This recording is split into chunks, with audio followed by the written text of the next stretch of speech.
चला बाळांनो, काय म्हटलंय माहितीये का त्यांनी? कोटी कोणाचं माप काढा. तुम्हाला माहिती आहे का कोटी कोण म्हणजे नेमकं काय? तर बाळांनो, जर दोन कोणांच्या मापांची बेरीज 90 असेल तर त्यांना म्हणतात कोटी कोण. मग त्यांनी तुम्हाला एक जण दिलाय आणि दुसऱ्या कोणाचं माप काढा, कोटी कोणाचं विचारले. हे ऐका काय म्हणतोय ते. जो कोण देईल त्याला 90 मधनं वजा करायचं म्हणजे कोटी कोणाचं माप मिळतं. कुणी का देणार?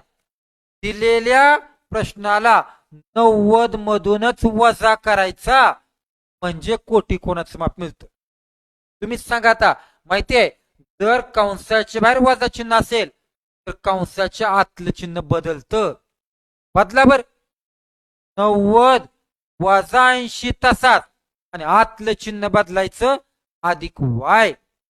आता तुम्हीच सांगा, इथं तुम्हाला अंकाची क्रिया करता येईल का नाही रे? सांगा उत्तर काय येईल? 90 मधनं 80 गेले काय? 10 आणि पुढचा वाय तसाच. संपलं. कोटी कोणाचं माप किती? 10 अधिक वाय. कुठे रे? ऑप्शन नंबर 2 हे तुमचं उत्तर असेल. काय जरी झालं तर 90 मधनं वजा करायचं. सेम टू सेम अशाच प्रकारचं उदाहरण आहे. तुम्ही ते उदाहरण सोडवायचं आणि कमेंट मध्ये मला याचं उत्तर पाठवायचं.